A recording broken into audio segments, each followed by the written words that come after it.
Tom Havistro joining us now on SportsCenter for what we saw to LeBron tonight. And we've seen great games out of him before, but we've never seen a performance out of him tonight. We saw early on that he was hot. He wasn't missing from three-point land. What did you see tonight? How remarkable was this performance? I saw perfection. I mean, yes, he didn't shoot 100% from the floor, but he dominated in every facet of the game. I mean, we forget. I mean, the guy's just scored 61 points, and he dropped 5 assists. He shot 8 for 10 from downtown. Remember, when Carmelo made 62 earlier this season, he had no assists. I mean, this guy across the board just lit up the arena. And put it this way, Al Jefferson went 38 and 19, and he was but a footnote. That's how good LeBron James was tonight. When you take a look at him, Tom, and what we've seen through him throughout his career, how surprising is it that we've never seen him go off in this fashion?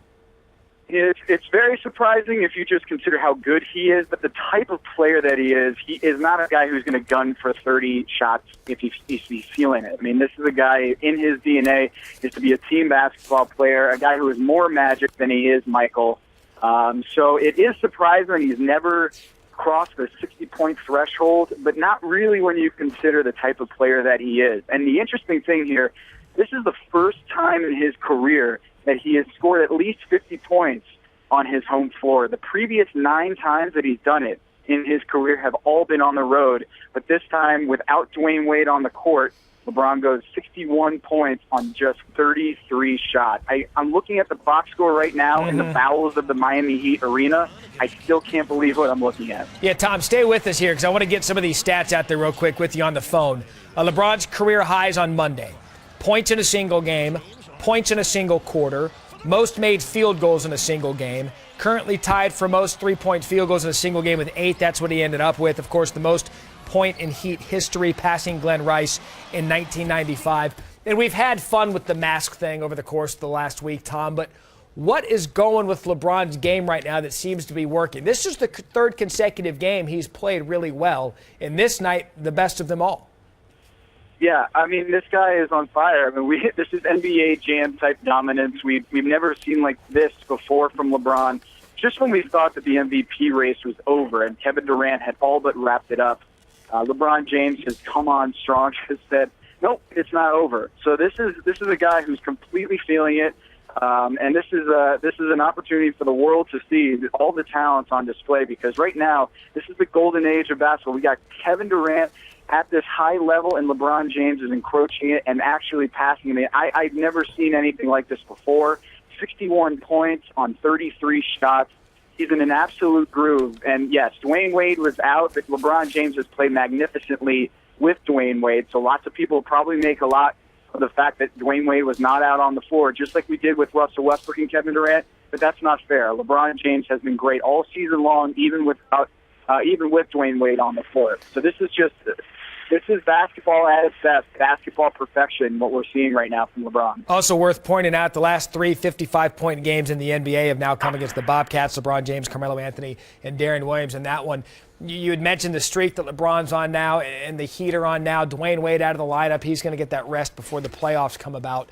How good now can this Heat team be if it seems like they're playing their best basketball of the season? How good can this thing get?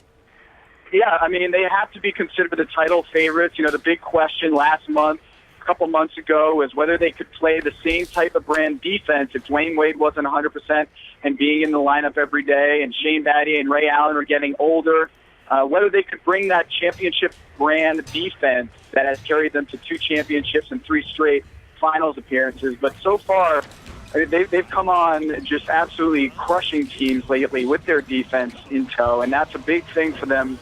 Because, you know, it takes a lot of energy. Their brand of defense is unlike any other in the league. Just it uses so much energy to make up for their lack of size. But right now, they played a lot bigger with Greg Oden and Chris Anderson next to Chris Bosh, and it's helping them out in a big way. You have to consider them the title favorites. And right now, They look fantastic. But remember, we are 3 months away from the finals. So we still have a long ways to go, but they have to be considered the favorites at this point, even though they're not even first in their own conference. All right, Tom, I want to get you out of here on this one because I was looking at this box score, and I'm laughing looking at the box score because there's so many eye-popping numbers that come out when you take a look at what LeBron did tonight in his career high, 61 points, most points in Heat history. But for you, was it the three-pointers? Was it the amount of shots he took? What was the most surprising part or most amazing part of what we saw LeBron do tonight? I mean, it was the 8 for 8 from downtown. I mean, the guy didn't hit the rim from downtown until the fourth quarter. I mean, it was unbelievable. When he missed his first three-pointer, everyone just in the Miami Heat American Airlines Arena, everyone just let out a gasp, almost like a laughter, just like, okay, finally, he's human. He made 8 for 8 from downtown in the opening three quarters of the game. That's what jumps out to me. Also, just the fact, he had 5 assists in this game. He wasn't a guy he could have shot 40 times if he wanted to, but he was playing team basketball. So 61 points, 5 assists. I just can't believe it.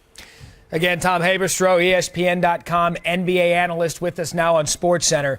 The Heat go on to win 124-107. We talked about the dominance that the Heat had over the Bobcats. Now 16 straight wins over them, but that's now the undercard. The story now, LeBron James